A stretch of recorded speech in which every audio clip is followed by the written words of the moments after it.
ওম নমো ভগবতে বাসুদেবায়। শ্রীমদ্ ভাগবত গীতা সাংখ্যযোগ শ্লোক নাম্বার ৮।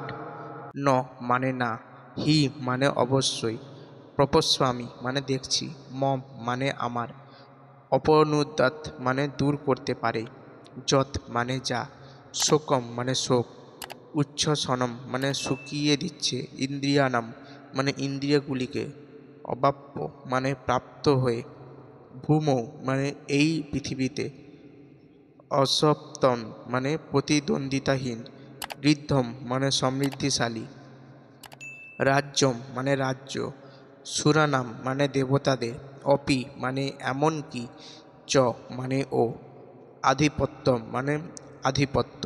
অনুবাদ: আমার ইন্দ্রিয়গুলিকে শুকিয়ে দিচ্ছে যে শোক, তা দূর করবার কোনো উপায় আমি খুঁজে পাচ্ছি না।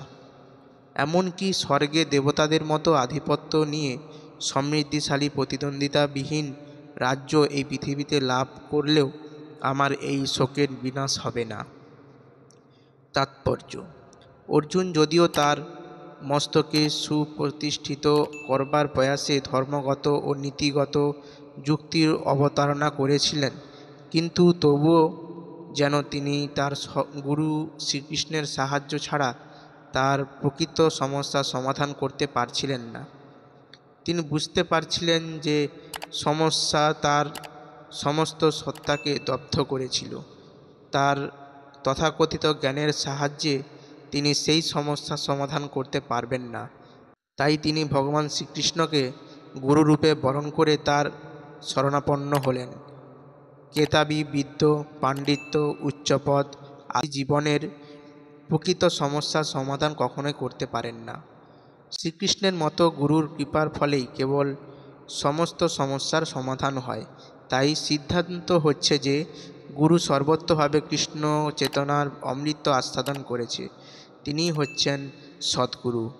কেননা তিনি কেবল পারেন মানব জীবনের সমস্ত সমস্যার সমাধান করতে।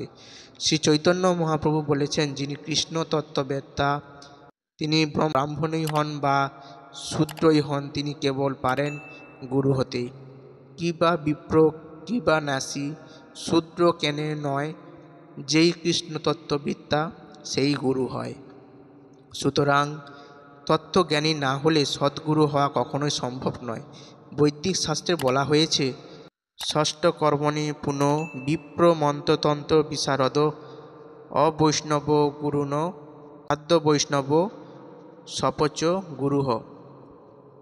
সমস্ত বৈদিক জ্ঞান সম্পন্ন ব্রাহ্মণ যদি বৈষ্ণব না হয়, অথবা যদি তিনি কৃষ্ণতত্ত্ববেত্তা না হন, তবে তিনি গুরু হবার যোগ্য নয়। কিন্তু যদি নিচুকুলব্ধ চণ্ডাল কৃষ্ণতত্ত্বজ্ঞান সম্পন্ন বৈষ্ণব হন, তবে তিনি গুরু হতে পারেন।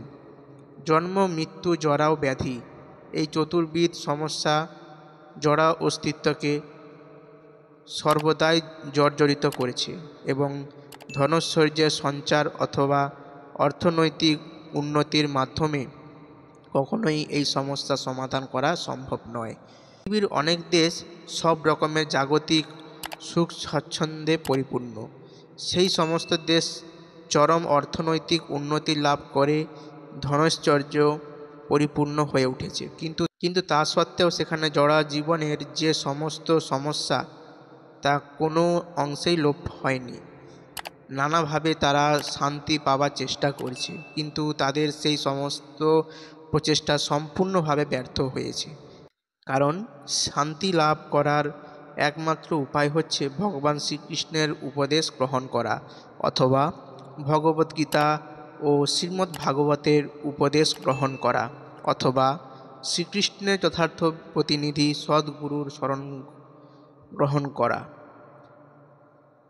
যদি অর্থনৈতিক উন্নতি এবং জাগতিক সুখ স্বাচ্ছন্দ্য মানুষকে পারিবারিক, সামাজিক, জাতীয় অথবা আন্তর্জাতিক প্রবণতা জনিত শোক থেকে উদ্ধার করতে পারত, তবে অর্জুন বলতেন না যে প্রতিদ্বন্দ্বিতাবিহীন পৃথিবী সাম্রাজ্য অথবা স্বর্গলোকের আধিপত্য লাভ করলেও তিনি শোকমুক্ত হতে পারবেন না।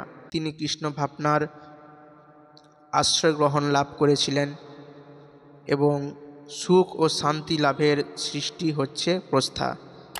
অর্থনৈতিক উন্নতি এবং জড়জগতের উপর আধিপত্য প্রকৃতির অঙ্গুলি হেলনে মুহূর্তের মাধ্যমেই সাৎ হয়ে যেতে পারে। মানুষের গ্রহান্তরে যাবার আপ্রাণ চেষ্টা, যেমন চাঁদে যাওয়ার জন্য অনুসন্ধান করছে, তাও প্রকৃতির এক ঘাতে সর্বত্রভাবে বিনষ্ট হয়ে যেতে পারে। ভগবদ্গীতায় তা প্রতিপন্ন হয়েছে। পুনে পুনে মূর্তা লোকম বিশান্তি। সমস্ত পুণ্য কর্মের ফল শেষ হয়ে গেলে চরম সুখ ও সমৃদ্ধিপূর্ণ জীবন থেকে নিতান্তই নিম্ন স্তরের জীবনে পতিত হতে হয়। অনেক রাজনীতিবিদ এভাবেই অন্ধপতিত হয়েছে এবং এই ধরনের অন্ধপতন কেবল দুঃখের কারণ হয়ে দাঁড়ায়। তাই আমরা যদি আমাদের মঙ্গলের জন্য সর্ববিধ শোকের নিরসন করতে চাই, তবে আমাদের অর্জুনের মতন ভগবান শ্রীকৃষ্ণের শরণাপন্ন হতে হবে। সুতরাং অর্জুন যেমন শ্রীকৃষ্ণকে তার সমস্ত সমস্যার সমাধান করতে অনুরোধ করেছিলেন, প্রতিটি মানুষেরই উচিত সেভাবে ভগবানের শরণাগত হওয়া। সেটি হচ্ছে কৃষ্ণ ভাবনামৃতের প্রস্থা। ওম তৎসৎ। রাধে রাধে। জয় শ্রীকৃষ্ণ।